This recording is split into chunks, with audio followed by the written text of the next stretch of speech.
So sa oras na ito, hallelujah, ihanda na natin ang ating mga sarili. Tayo po'y tumayo mga kapatid. Hallelujah, para respeto sa mga salita ng ating Panginoon. At tinatawag ko na si Brother James. Sabi natin, God bless Brother James. God bless Brother James. Palakpakan natin ang ating Panginoon. Praise the Lord. Let us continue, mga kapatid. Praise the Lord. Praise the Lord. Hallelujah. Lord to God. Hallelujah. Hallelujah. Hallelujah. Hallelujah. Maraming salamat sa Diyos. Salamat po. Hallelujah. Praise the Lord. Praise the Lord. You may be seated, mga kapatid. Praise the Lord. At sa oras po ito, mga kapatid, tayo po ay nasa huling parte na po ng gawain ng ating Panginoong Diyos.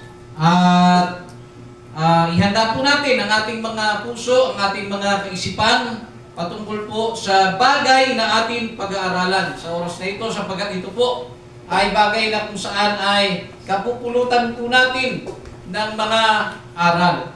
No? So, ngayon mga kapatid, tandaan po natin na ang Biblia ay talagang salita ng Diyos na kung saan walang bagay dyan na hindi ka matututunan. Okay? Walang bagay dyan, mga kapatid, na hindi mo may i-apply sa iyong buhay. Amen? So, para sa pagsisimula natin, mga kapatid, papaalala ko lamang po na maging aware po tayo sa ating ginagawang paglilingkod. Okay? Tandaan po natin na ang paglilingkod sa Panginoon ay parang para yan panahon. May tag-ulan, may tag-araw, no? May tag-init, may taglagas. Mga kapatid, yan. So, ano po yan? Nangyayari po talaga yan. At huwag tayong maging dependent, mga kapatid, doon sa mga upuan na wala. Kasi ganyan po talaga. At alam po natin na hindi po maganda ang panahon at may mga kapatiran po tayo na tinamaan po ng trangkaso. May mga kapatiran po, mga kapatid, tinamaan ng hindi inaasahang biglaan. No? At mag-focus po tayo sa kung paano po tayo matututo kasi kontrolado ng Diyos ang lahat ng bagay. No? Ang paglilingkod po natin sa Panginoon ay hindi po gaya ng pagpasok sa eskwelahan na inaantay po natin ang ng mayor na walang pasok, hindi lamang sa eskwelahan, pati mga simbahan huwag magpapa-service dahil maulan. Kasi po, mga kapatid, ang paglilingkod sa Panginoon ay personal po yan. Amen. Personal yan, mga kapatid. Hindi po yan, mga kapatid, na kung saan pag umulan, sisimba ba ako o hindi? Sisimba ba ako o hindi? Naku, baka mabasa ako Mga kapatid, ang paglilingkod sa Panginoon, kaya ka lang ba maglilingkod sa Panginoon kasi hindi po maulan? At kaya ka lang ba maglilingkod sa Panginoon kasi komportable ka? Tatandaan niyo po, mga kapatid, nasusubok ang ating paglilingkod sa ating Panginoon. Hindi lamang sa panahon na komportable ka, kundi sa panahon hindi ka komportable. Dahil sa panahon hindi ka komportable, mga kapatid, doon lumilitaw ang tunay na paglilingkod ng isang tao. Amen. Praise the Lord. Kailangan natin maintindihan, mga kapatid, na ang paglilingkod sa Panginoon ay puno ng kapagsubukan. Hindi po nangako ang Diyos, hindi po nangako si Kristo na kapag ikaw ay naglingkod, lahat ng dadaanan mo ginto agad. Lahat ng problema mo masusolusyonan. No? Lahat ng mga nangyayari sa buhay mo, lulutasin ko agad. Hindi po ganoon, mga kapatid. Step by step po, mga kapatid. Amen. Maging ang buhay na walang hanggan ay step by step. Although na nangako na ang Diyos na magkakaroon tayo ng buhay na walang hanggan, ngunit kailangan po natin tindigan at patunayan sa Panginoon na tayo'y karapat-dapat sa buhay na walang hanggan na Kanya pong ipinangako sa bawat isa sa atin. So, ako po ay umaasang dadating ang panahon at naniniwala po ako na dadating po ang panahon na ang mga Kristiyano sa ating panahon, hindi na po nila iibigin ang palaging matulog. Hindi na po nila iibigin, mga kapatid, ang taglamig. Dahil pag taglamig, masarap matulog. Sino sa inyo nakakaramdam niyan? Masarap matulog pagka naulan. Amen. Alam niyo ako, hindi mo makatulog sa lamig. Sa totoo lang, Hindi ako makatulog yan pagka nagtag-ulan. Hindi ako makatulog dahil ang lamig eh. Alam niyo kung bakit? Wala akong kumot eh. Pangalawa, mas ano ako sa pag walang kumot, mas komportable ako. No? Pero komportable din naman ako kung may kumot. Kaso na walang kumot. Di ba? So ngayon mga kapatid, naniniwala po ako mga kapatid na dadating po ang maturity sa ating lahat. Amen. Kasi ang maturity mga kapatid, hindi po yan mga kapatid na di nanganak ang baby. Ang birthday niya, happy 18 years old. First birthday niya pa lang yan mga kapatid. So wag kang mag-expect dyan na nagwawalis yan. No? Wag kang mag-expect dyan na nagluluto yan. Kasi bata pa yan. Ibig sabihin, dadating po panahon na ang bawat isa po sa atin ay lalago ng pagkakalago na kung saan ay maaasahan po tayo ng maigi, magagamit po tayo ng maigi ng ating Panginoon. Amen. So sa oras po ito mga kapatid, handa na po ba tayo? Mga Amen. kapatid na makinig sa salita ng ating Panginoon. Amen. Last week, ang pinag-aralan po natin, grow in grace and in the knowledge of our Lord and Savior Jesus Christ. So para po, ipaalala sa atin yung ating pinag-aralan, napaka-importante po bilang mga Kristiyano sa ating panahon na nag-grow daw tayo sa grace. So sa pagkakaalala po ninyo, ano po ibig sabihin ng pag-grow sa grace? Sabi daw, tayo daw ay lumago sa biyaya. Ano po yung biyaya na tinutukoy doon? Okay? Sa original na translation ng sabi ng Biblia, yung biyaya po na tinutukoy ni Apostol Pedro sa kanyang sulat, yun po ay regalo ni Kristo sa atin. So meron siyang biyaya na iniregalo sa atin. Ngayon po, sabi diyan, lumago daw tayo doon. So kapag ang grace, tandaan niyo po, ang ibinigay ni Kristo na grace, yung tulong na ibinigay ni Kristo sa bawat isa sa atin, buo yun, hindi kulang yun. Buo yun, so binigay niya ang grace. So, ang sabi diyan, lumago daw tayo sa grace. Hindi po yan yung, mali po yung pagkakaunawa na, so binigyan ako ng grace ng Panginoon ngayong Lunes. Nakakain ako. Martes, wala ako ng pagkain. Panginoon, bigyan niyo po kami ng pagkain. Binigyan ka ulit niya. Nakadalawang grace na ako. Hindi po yun mga kapatid. Ang grace po is already given. So ibig sabihin, lumago daw tayo doon kasi ibinigay ni. Parang buto, punla. Binigyan ka na. Tanim mo yung mangga. Hindi mo pwede sabihin, lumago ako dito. Kinabukasan, na-expect mo may bibigay ulit ng buto ng mangga. Hindi po. Binigay na po yung buto ng mangga. At ngayon, kailangan yung lumago. Kailangan mo yun gawa ng paraan na mapangalagaan, maproteksyonan, mapalago, mapalaki, mapatubo, hanggang sa magkabunga. Ganon din po ang grace, mga kapatid. Ibinigay na po ng Diyos ang grace sa atin. No? Ibinigay na ng Diyos ang grace sa atin. So, kailangan po natin lumago sa paanong paraan. Sino po nakakaalala mga kapatid? Paano po ba natin matutukoy na lumalago po tayo sa grace? Paano po? Ano po yun? Ano po ba yung grace na nararamdaman nyo? Di ba? Nakaranas ka na kinawaan ka ng Diyos.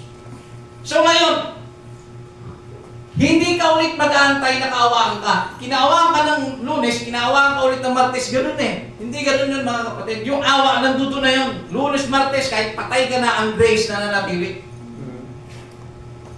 Mapupunta naman sa iyong mga anak, mga ano, nandun yun eh, sa bawat isa sa atin. So ang paglago sa grace, hindi po yung nag-i-expect ka na may dumadating, padating-dating. Hindi po ganoon yun mga kapatid. Ang grace po na tinutukoy, ang grace po na sinasabi ng Biblia na lumago daw tayo sa grace, tinutukoy po niyan, paano tayo magre-response doon sa grace na ibinigay ng Diyos sa atin. Yun po, ibinigay na yung grace, parang yun, buto ng mangga, ibinigay sa'yo. Paano ka ngayon magre-response sa ibinigay na buto ng mangga? Ano, pukpukin mo na maso? Hindi totoo yun. Paano ka magre-response doon sa buto na ibinigay? Ano po yun? Aalagaan mo yun. Palalaguin mo yun. Didiligan mo yun, patatabaan mo yun ng lupa. Ganun po. Ganun din. Ibinigay po ang grace. paano ka magre-respond sa grace? Ano po yun? Ganito yan.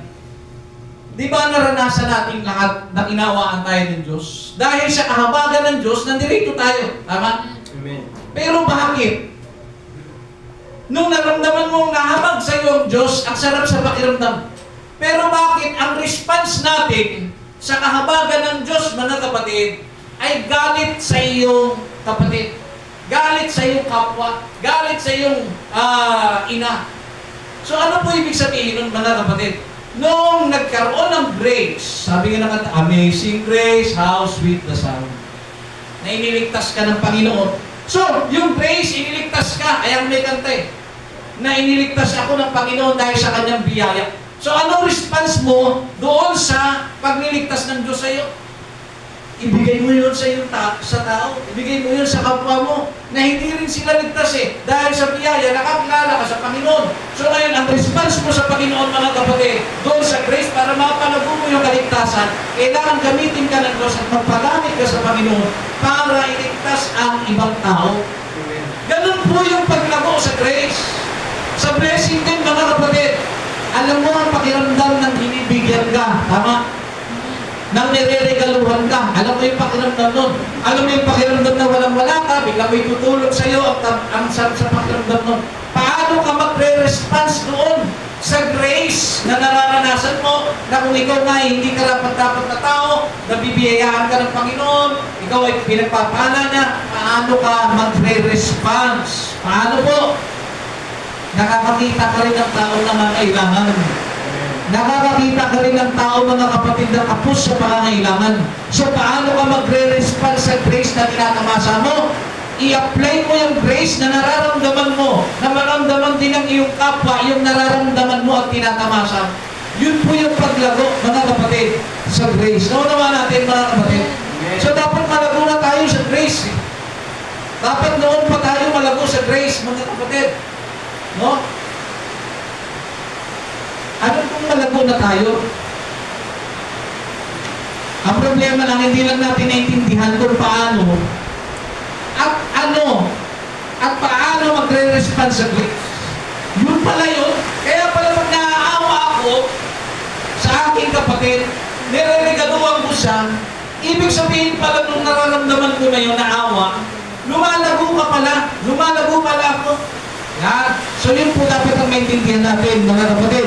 Lumago daw tayo sa biyaya na nagagaling sa Panginoong Jesucristo. Ano po yung sumunod, mga kapatid? Lumago daw tayo saan? Sa knowledge. Naunawa natin, mga kapatid? Lumago daw po tayo sa knowledge. Naintindihan natin? Lumago tayo sa knowledge. Pagkakilala sa Panginoong Jesucristo. Kilala niyo na po ba Panginoong Jesus? Okay? Sabi niya, lumago daw tayo sa pagkakilala sa Panginoon. Sige. Subukan natin, Brother Mac. Paano mo patutunayan na ikaw ay malago na sa pagkakilala kay Kristo? Paano mo masasabi, patutunayan at titindigan na ikaw ay lumago na sa pagkakilala kay Kristo? Okay? Ito pa yung 4 na area, mga kapatid. Ano? Mahalaga po ito, ha? Bilang mga mananampalataya. Isang patunay na kilala mo na si Kristo at lumago ka na sa pagkakilala kay Kristo. Kasi grow in grace and in the knowledge of Jesus Christ. Paano mo masasabi? Paano masasabi ng isang tao na siya po ay lumago sa knowledge patungkol kay Kristo? Una, mga kapatid, dapat alam mo ang nature ni Jesus Christ. Na siya po ay hindi tao, siya po ay Diyos na nagkatawang tao. Pangalawa, na masasabi mong ikaw ay lumago na, ikaw po dapat, alam mo dapat ang kanyang turo.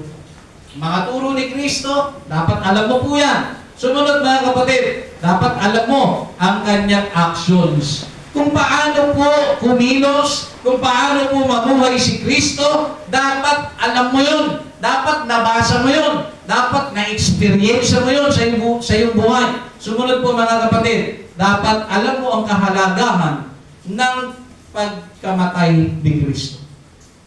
So yun yung 4 Malalaman mong ikaw ay lumago na sa pagkakilala kay Kristo pag kilala mo na siya. Una, kilala mo siya na hindi po siya basta tao. Sumunod, alam mo na po ang kanyang aral. Sumunod, mga kapatid, alam mo po kung paano mamuhay si Kristo, ang kanyang action, no? Kung paano siya mag-respond sa mga bagay-bagay. Sumunod yung kahalagahan po niya sa kaligtasan mo, no? Yung pagkamatay niya. So ngayon po, tayo po ay dadako na sa ating pag-aaralan. Let us all stand.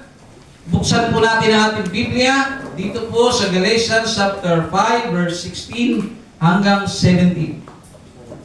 Sabi ng Biblia, sinasabi ko nga, magsilakad kayo ayon sa Espiritu, at hindi ninyo gagawin ang mga pita ng laman.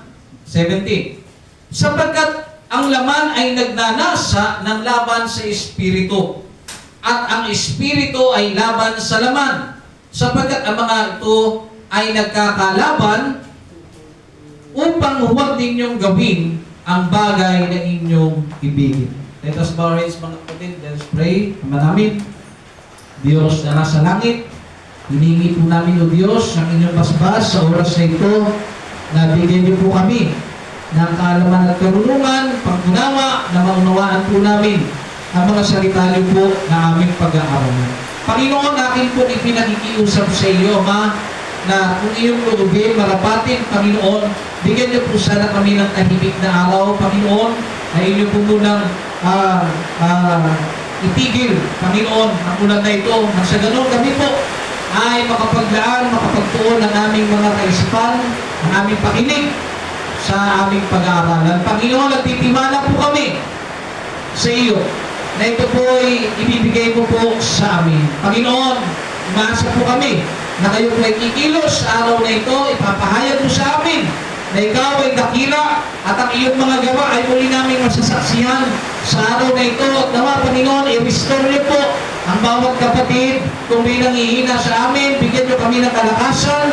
Kung meron po, Panginoon Diyos, na nasa kalakasan ngayon, ay doblehin mo, Panginoon, ang kalakasan, Panginoon, at sa bawat isa sa amin, Panginoon, patnubayan niyo po kami, Ama, at puspusin niyo po kami sa araw na ito ng inyong banal na Espiritu. Maraming salamat po, Diyos. Ito po aming dalangin na may pagpapasalamat.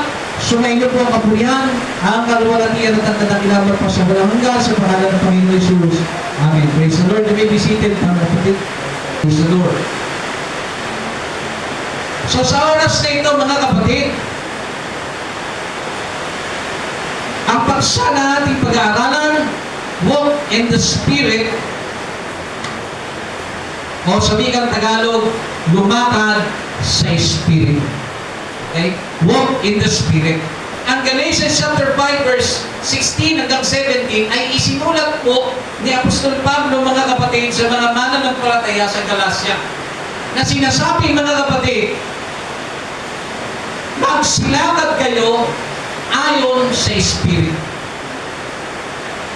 Sa unang salita, pangungusap, sinabi ni Apostol Pablo sa mga mananampalataya, magsilakad kayo sa Espiritu.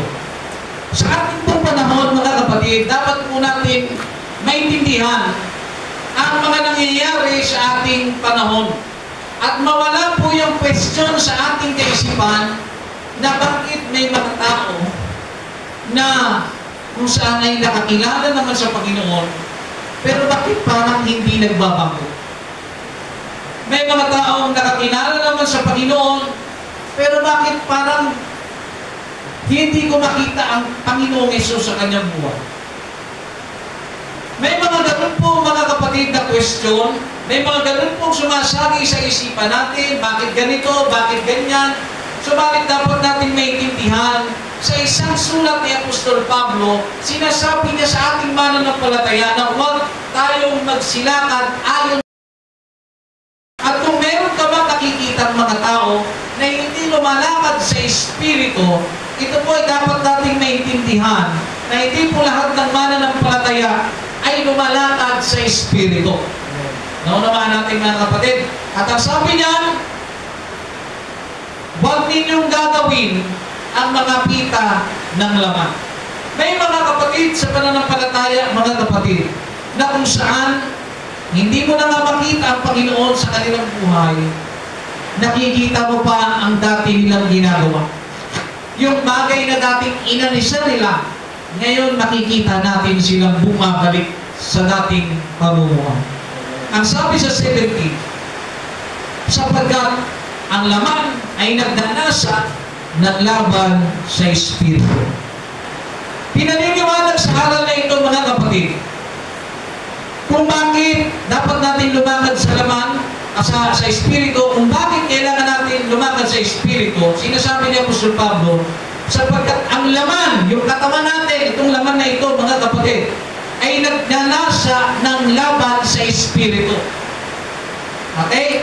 Kung ikaw po ay nabautismo na, tumanggap ka ng banal na Espiritu Santo ng ating Panginoong Diyos, at ikaw po ay namumuhay na sa ating Panginoon, namumuhay ka ng matuwid sa harapan ng ating Panginoon. Ang sabi dyan, mga kapatid, dadating ang sitwasyon na kung saan ay meron pong nagtatalo sa atin. May naglalaban po sa atin. At yung laban na ito, mga kapatid, hindi po ito laban na pang Lunes, hindi lamang po ito laban na pang Martes, Merkules, hindi lamang po laban pang 1 buwan, 2 buwan, 1 taon, 5 taon, 10 taon. Ito pong laban na ito, mga kapatid, habang ikaw ay buhay, mayroon pong laban sa loob po natin. Nagtatalo po ang laman at ang Espiritu. Sa paano po paraan? May mga panahon na kung saan gusto mo maglingkod sa Panginoon, pero dahil ang iyong laman ay malakas, hindi ka makapaglingkod. Gusto ko sana maglingkod sa Panginoon, kaso nga lang hindi ko maiwanan ang bisyo ko. Bakit? Sapagkat ang kanyang katawan, nasanay na po siyang lumakad, mamuhay, mga kapatid, sa makalamang gawain. Gusto ko maglingkod sa Diyos, kaso hindi ko maiwan yung aking pambababae. Nakuha ninyo, mga kapatid? So, may mga tao na dapat sana ay nakakapaglingkod sa Panginoon, pero hindi nangyayari dahil napipigilan sila ng kanilang laman. Nakuha natin? Napipigilan po sila ng kanilang laman. Hindi nila kayang iwan. Marami po silang sinasaalang-alang. Ngunit, kapag ang isang tao naman ay lubusan nang nakapasok sa paglilingkod sa ating Panginoon, ang sinabing lubusan nakapasok na sa paglilingkod, hindi niya na kayang iwan ng Panginoon. Nasa estado siya na hindi niya matiis, na hindi niya mapaglingkuran ng Diyos, no? Nasa kanyang buhay na yung tinatawag na prayer life, hindi na mabigat sa kanyang gawin ang pananalangin, hindi na mabigat sa kanyang gawin ang pagbabasa ng Biblia, wala nang kabigatan sa bagay niya. Naunawa natin. Pag ang isang tao nakapasok na sa paglakad sa spiritual, hindi pa rin matahimik ang laman. May mga bagay pa rin, mga kapatid, kahit na lumalakad ka na sa Espiritu, minsan may mga tukso kang makikita, minsan may mga makikita kang hindi magaganda, pero dahil lumalakad ka sa Espiritu, hindi ka na po napapatukso, hindi ka na po bumabalik sa dating mong pamumuhay.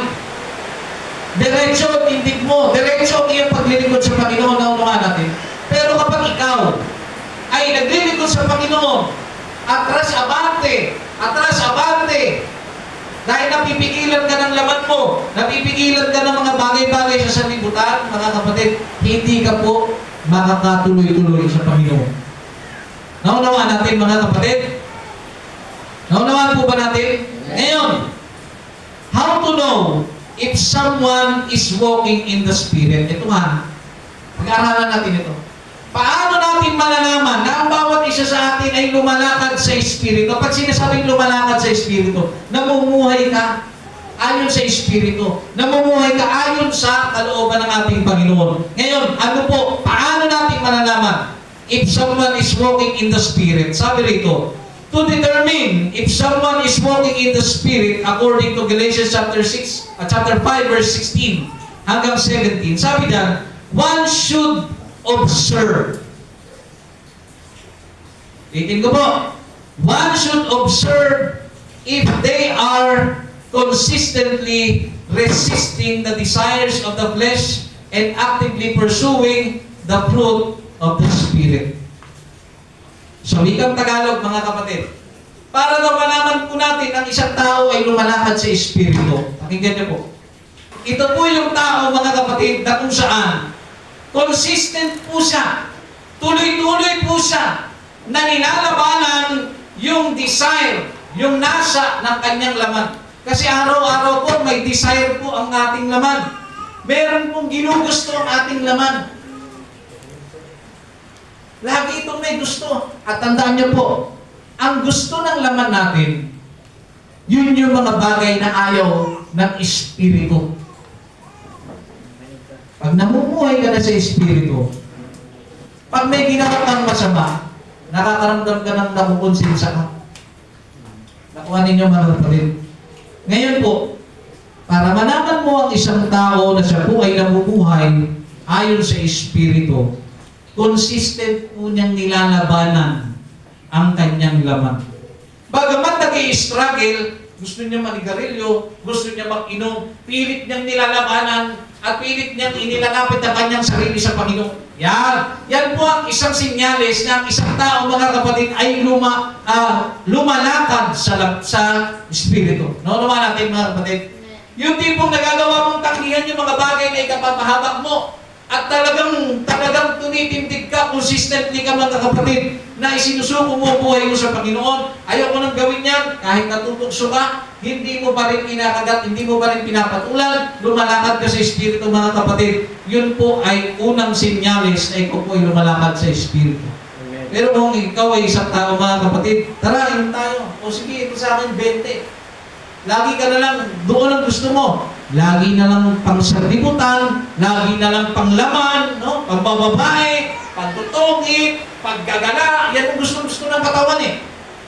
Yung mga kalayawan, yan po gusto ng katawan.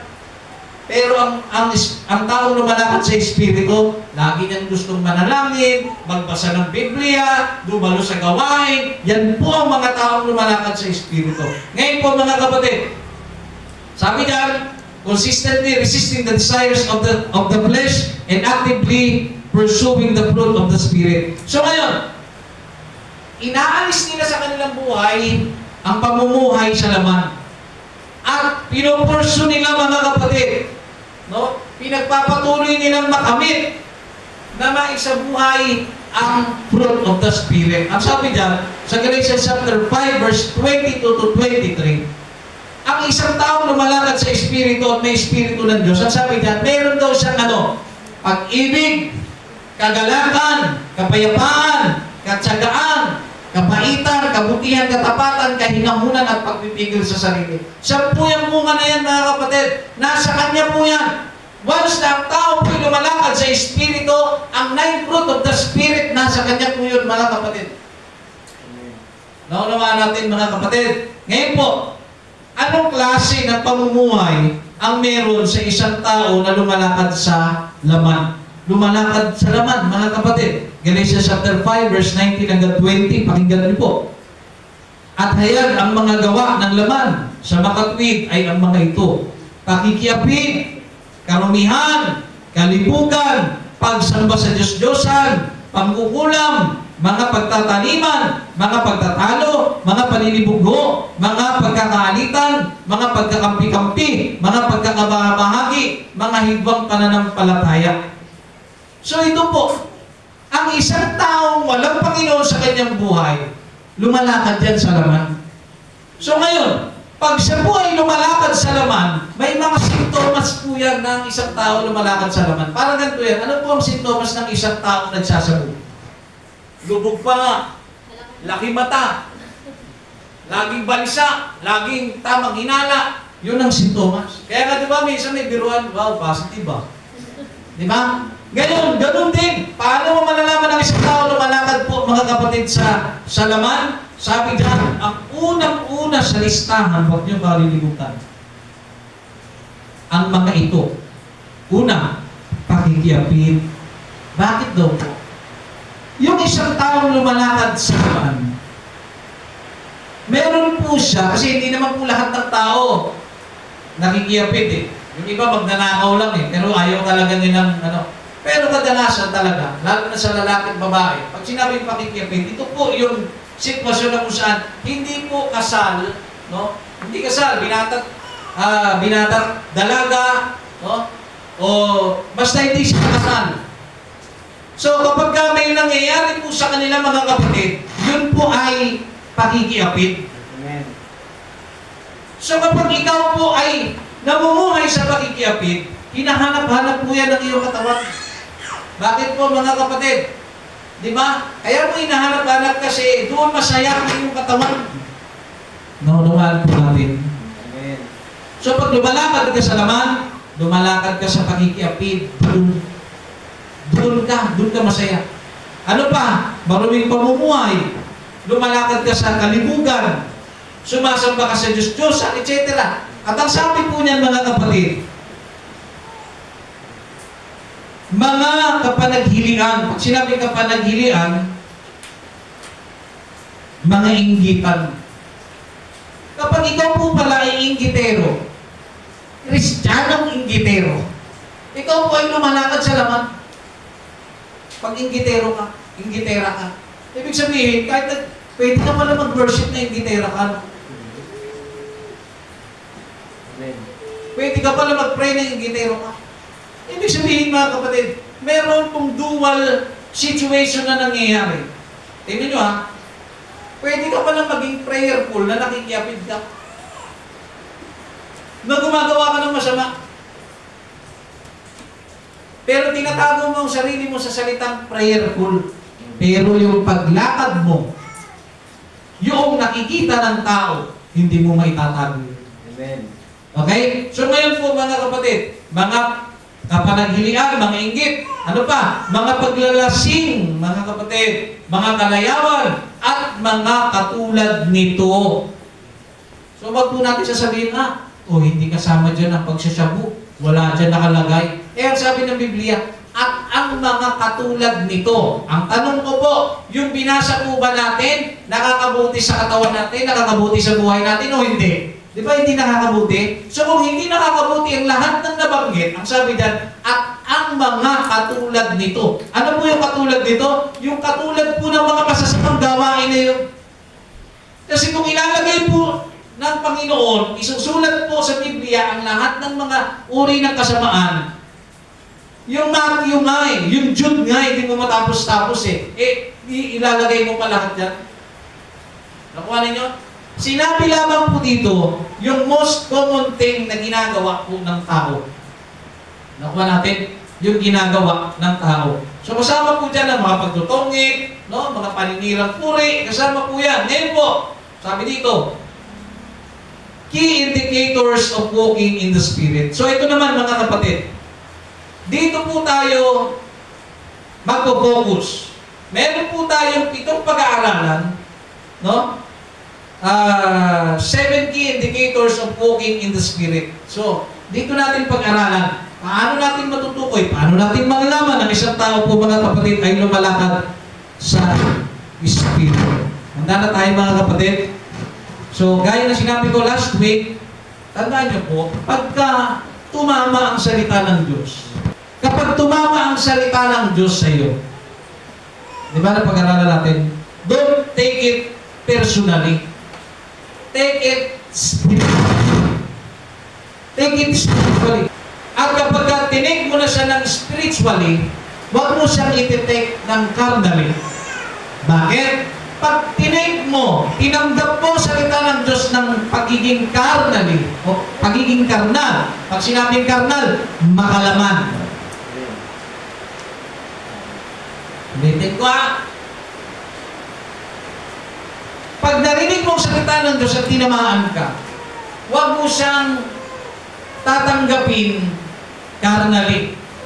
Pag sinabing carnally, sa makalamang pakikinig, sa makalamang pagtanggap. Kasi pag makalamang pagtanggap mga kapatid, iisipin nyo, pinariringgan kayo. Iisipin ninyo mga kapatid, pinatatamaan kayo. Ganito nyo dapat tanggapin. Tanggapin nyo sa spiritually. Tanggapin nyo sa mga kapatid na kung saan nagre-response ka sa loob mo. Kasi may naglalaban sa loob natin sabi ng Biblia may nagtatalo. Laman at espiritu. So ngayon, pagka laman mong tinanggap yan, hindi maganda loob mo. Tama? Ano yun? Ako pinaparinggan. Ako pinatatamaan. Yung laman mo nagre-response, di ba? Pero kung tatanggapin mo sa spiritually, dapat makonquer mo yun sa loob mo. Habang nanggagalaini ka, guilty ka talaga, iniisip mo, hindi, tama talaga, tama ang salita ng Diyos. So kailangan manalo ang Spirit sa iyo. At pag nanalo ang Spirit sa iyo, kapatid, dapat ganito mo siya tanggapin. Pag tinanggap mo at tama, tinanggap mo at gusto kang i-correct ng salita ng Panginoon, sabi ko nga sa inyo mga kapatid simplihan nyo lang. Sa loob-loob nyo, sorry Lord, tama kayo. Sorry Lord, mali ako. Pero sabi ko nga, hindi po solusyon ang salitang sorry. Kailangan may result. Kailangan may baguhin. Okay? Paano i-response? Sorry Lord, tama ako. Tama ka. Mali ako. Sorry Lord, kung gano'n ang ginawa ko. Sorry Lord, aayusin ko ang buhay ko. Dapat nagre-response tayo sa loob. Yun po problema natin. Hindi tayo nagre-response. Ang response natin, sino na naman yan, kilala ko yung kung sino yan, Ganun ang response natin pag nakakarinig tayo. Dapat pag nakakarinig po tayo ng salita ng Diyos, mga kapatid, sabi niya buong kapakumbaba natin itong tanggapin. I-accept natin. Kaya nga may word, may makapangyarihang word, mga kapatid, ha? Kaya nga may salitang amen. Hindi niyo po, tinan niyo, mag-pray kayo ng without amen. Hindi niyo ba napansin bakit may amen sa dulo? At minsan pag nagre-response kayo sa salita ng Diyos, nabubuhayan kayo, amen! Praise the Lord! Alam niyo po ba ang salitang amen? Ang ibig sabihin ng salitang amen ay strongly agree. Malakas kong inaagrihan, sinasang-ayunan, ibig sabihin, sumasang-ayon ako ng matibay. Ganun yan mga kapatid. Kaya nga pagka narinig mo yung salita na masakit, amen, sa loob-loob mo. Sugpuin mo yung lumalabas na ibang katauhan sa iyo. Kasi talagang, pag pinersonal natin ang salita ng Diyos, hindi talaga natin pakikinggan ang salita ng Diyos. Dapat nandoon para malak mo, makandado mo, yung isang katauhan mo na nilalabanan na ayaw magbago, pag naramdaman mo, tama ka Panginoon, mali ako, sorry, aayusin ko na po. Amen, nagre-response ka sa loob mo, nilalak mo sa sarili mo na tama ang Panginoon. Mababago tayo. Nakuha natin mga kapatid. So ngayon, sa ating pagpapatuloy mga kapatid, ito po, ang unang patunay na ikaw po ay lumalakad sa Espiritu. Ang sabi dyan, una, resisting fleshly desires. Nilalabanan mo na ngayon yung kagustuhan ng laman mo. Ano ba gusto ng laman mo? Matulog. Ayaw dumalo. Di ba? Gusto ng laman mo matulog. Yung tipong, yung Espiritu pinapagabag ka, uy, Sunday na, simba ka na. May hapon pa naman eh. Ay, pagod ako eh. May mga dahilan ka. Gusto ng laman yun eh. So ngayon, para malaman natin lumalakad ka talaga sa Espiritu, nilalabanan mo dapat yung gusto ng laman mo. Gusto ng laman mo, gumawa ng kasalanan, mga kapatid, nilalabanan mo, tinutuwid mo ang iyong sarili, mga kapatid. Ang sabi dyan, ito po yung patunay sa tinatawag na resisting fleshly desires. Ito po ang mga sumusunod. Choosing to prioritize God's will over personal gratification. Ibig sabihin mga kapatid, ikaw yung tipo ng tao na pinipili mong unahin ang kalooban ng Diyos sa iyong buhay kaysa sa personal na kasiyahan. Amen. Nakuha ninyo? Ano po ba? Saan po ba mga pumapasok yung personal na kasiyahan? Ito pa, legit po ito sabi ko nga sa inyo Kung naniniwala kayo at totoo ang salita ng Diyos, nakapangyarihan ang salita ng Diyos, wala kang ibang sasabihin, kundi amen. Hindi mo nagagawang maglingkod, hindi mo nagagawang sumamba sa ilang pagkakataon. Ito pa, mabuksan sa naisip natin. May mga ilang pagkakataon na kung saan sumasablay po tayo sa paglilingkod sa Panginoon. At hindi natin mapatunayan na prioritize natin ang Diyos. Saan paraan? Birthday ng tito ko. Birthday ng tatay ko. Birthday ng kasal ni pinsan. May ganito kami. May outing ng pamilya namin. Mga kapatid ang sabi ng Biblia, ang indikasyon na lumalakad sa Espiritu, sabi niya, pinipili niyang i-prioritize ang Panginoon kaysa sa personal na kasiyahan niya. Nakuha niyo? Dapat marunong ko mag-sacrifice. Pag araw ng samba, araw yun ng samba. Pasensya na kayo. 3 taon na. Lagi ka na lang hindi sumasama sa amin. Minsan lang naman ang Panginoon, nandiyan naman. Mga kapatid, dapat ipakita mo sa kanila na ikaw ay lingkod ng Diyos. Kung gusto niyo talaga akong sumama, huwag niyong itapat ng linggo dahil naglilingkod ako sa Panginoon. Sinasabi ninyo, isang beses lang naman yan, linggo lang naman yan, maintindihan naman ako ng Panginoon. Gaano pa kayo? 6 na araw ang binigay sa atin ng Panginoon, dapat lalo niyo akong mas maintindihan. Dahil may 6 na araw na pwede kayong mag-schedule dyan. Pero yung Panginoon, kukunin niyo pa yung para sa Panginoon, ay pag-usapan yun. Dapat nagiging halimbawa ka sa pagtindig, sa ano po ang paglilingkod. Hindi na kayo mag-amen sa loob niyo. Yun po, dapat inuuna po natin mga kapatid, pinaprioritize po natin ang kasiyahan ng Diyos kasi sa kasiyahan natin, tatandaan niyo po, hangad ng Diyos ang kasiyahan natin. Pero dapat hangarin din natin yung kasiyahan ng Diyos. Kasi pag once na pinasaya mo ang Panginoon, mga kapatid, hindi magagantihan Diyos sa iyo. Masasayahin ka ng Diyos. Doon mo maramdaman presensya niya, ang kanyang banal na Espiritu, masasabi mo na, praise the Lord, buti na lang, hindi ko pinagpalit ang Panginoon. Naka-receive ako. Di ba? Doon ka palang nakaka-receive. So ngayon, key indicators of walking in the Spirit, resisting fleshly desires. Nilalabanan mo yung gusto ng laman mo. Okay? At ang isa doon, pinipili mong i-prioritize ang Panginoon. Ang sabi rito mga kapatid, you are prioritizing prayer and fasting. Pina-prioritize mo sa buhay mo mga kapatid ang pananalangin at ang fasting. So ano po ba ang fasting? Ito po ay ginagawa ng isang taong lumalakad sa Espiritu. Mga kapatid, gusto kong bigyan kayo ng kaisipan na maintindihan yung maigi. Imposible ka na sabihin mong Kristiyano ka na lumalakad ka sa Espiritu. Gayong pinaka-basic part na ikaw ay lumalakad sa Espiritu, na kukumpirma mo, na napapangalagaan mo ang paglakad mo sa Espiritu, you have a day of fasting. Meron kang schedule ng fasting sa iyong buhay na nagpapatunay, mga kapatid, na you are actively walking in the Spirit. Amen. Kasi pag tinanggal na ng isang Kristiyano ang fasting sa kanyang buhay, mga kapatid, ako na nagsasabi sa inyo, malaki ang chance ang mabubuhay tayo sa laman. Pasensya na kayo mga kapatid, totoo po yun. Pag hindi na nagpa-fasting ang Kristiyano, ang nagsasabing Kristiyano siya, hindi na siya nagpa-fasting mga kapatid, lumalakad siya sa Espiritu, sasabihin niya, pwede. Pero yung tao talaga, na nakikitaan mo na lumalakad sa Espiritu, meron talaga yan. Merong schedule yan sa Diyos, mga kapatid, na ang kanyang sarili ay i-commit niya. Na, tandaan niyo po ang fasting po ay hindi po basta-basta pagpapagutom lang. Pinapakita mo sa Panginoon na kaya mong kalimutan ang sarili mong desire para makalapit ka sa Panginoon. Amen.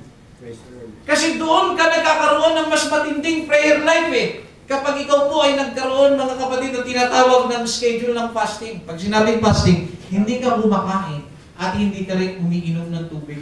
Dahil gusto mo ang Panginoon ay maghari sa iyong buhay.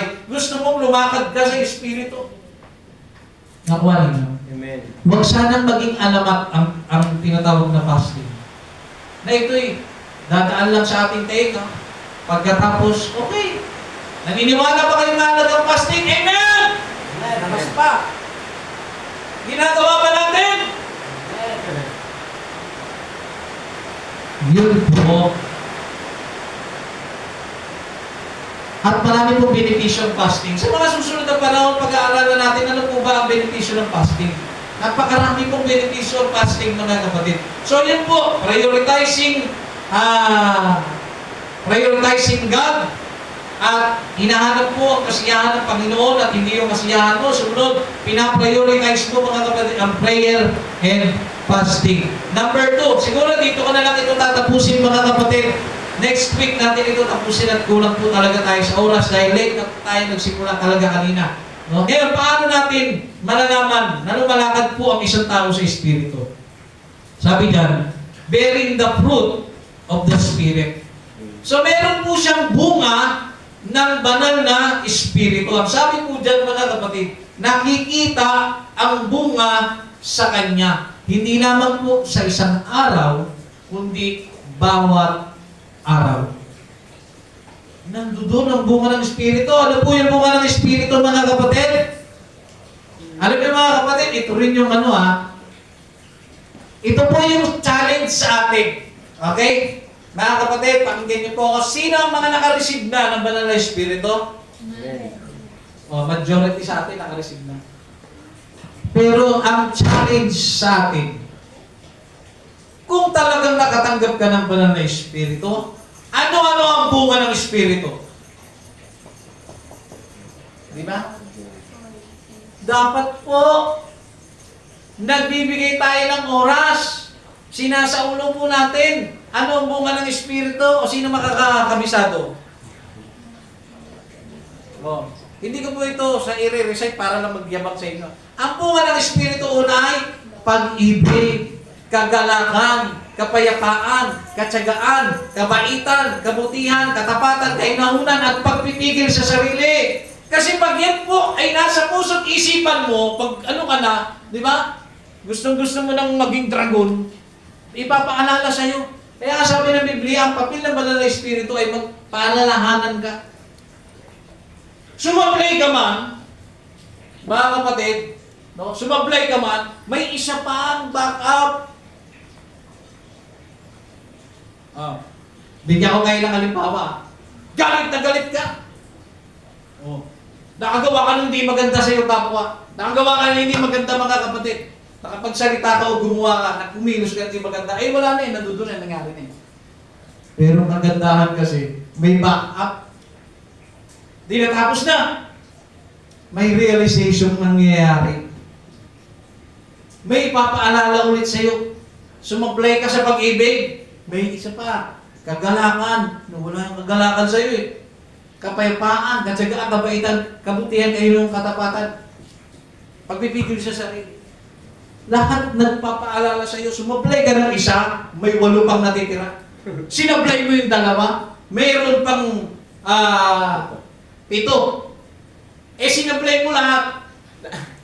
Imposible yun. Dahil ang sabi ng Biblia, nananatili ang 3 ito. Ano yun? Pag-ibig, pananampalataya at pag-asa. Ngunit ang pinakadakila sa mga ito ay ang pag-ibig. At ang sabi ni Apostol Pablo, mga kapatid, mag-speaking in tongue man ako. Di ba? Nabasa niyo yan sa mga nakakabasa.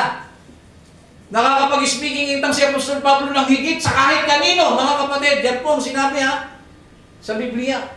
Wala kumbaga sa wala makakatalo sa kanya sa speaking in tongue. Pero sabi niya, kahit salitain ko ang mga bagay niya. Ito ba, nilampasan niya, mga kapatid, dumampas siya. Kahit salitain ko ang lingwahe ng anghel. Ngunit wala akong pag-ibig. Ako'y isang parang symbols, sabi niya, na umaalingaw-ngaw, walang direksyon.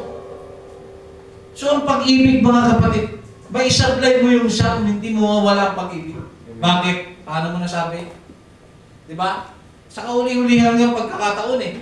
Maiwala mo yung siyam dahil sa sobrang galit mo, napalakad ka sa laman. Diba? Gandagan ka sa pamilya mo, sa mama mo. Nung namatay, hindi ba't nangigibabaw yung pag-ibig? Natira. yung pag-ibig yung nag-restore, na-realize mo, may iisip mo, mabuti pa pala, mali pala ako. Kasi ang pananaw ko dati, Lunes, Martes, Miyerkules, Huwebes, Biyernes, Sabado, Linggo, lagi na lang bibig ng aking nanay, ng tatay ang naririnig ko, dadating ang panahon na mas nanaisin mo. Ngayon ko na-realize, mas gugustuhin ko na lang na araw-araw akong sermonan, hindi katulad ngayon. Tahimik na. Pero wala na ang aking ina. Wala na ang aking ama. Doon mo marirealize, kapatid.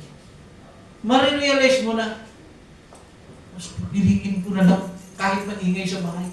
At least buhay sila. Naunawaan ninyo mga kapatid. Amen. May mga ganun tayo eh. Minsan nabuburyo tayo sa pamilya natin. Di ba? Ingay, walang katahimikan. Pero dadating talaga ang isang sitwasyon mga kapatid, marirealize mo na mas gugustuhin mo na lang maingay sa bahay. At least, buhay sila. Kasama ko sila. Maingay man, 1 oras, matagal na yun. 2 oras, matagal na yun. Dahil ang sunod doon, tampuan eh. Walang pansinan eh. Diba? At least buhay sila. Nakuha niya mga kapatid. So yung bunga ng Espiritu, kailangan po, ay encourage yung mga kapatid. Kabisatuhin po ninyo yun. Yung Galatia Kapitulo 5. Versikulo, ano po yan mga kapatid? 5:22 hanggang 23. Ang bunga ng Espiritu ay pag-ibig, kagalakan, kapayapaan, katsagaan, kabaitan, kabutihan, katapatan, kahinahunan at pagpipigil sa sarili. Kailangan po natin yan makabisado.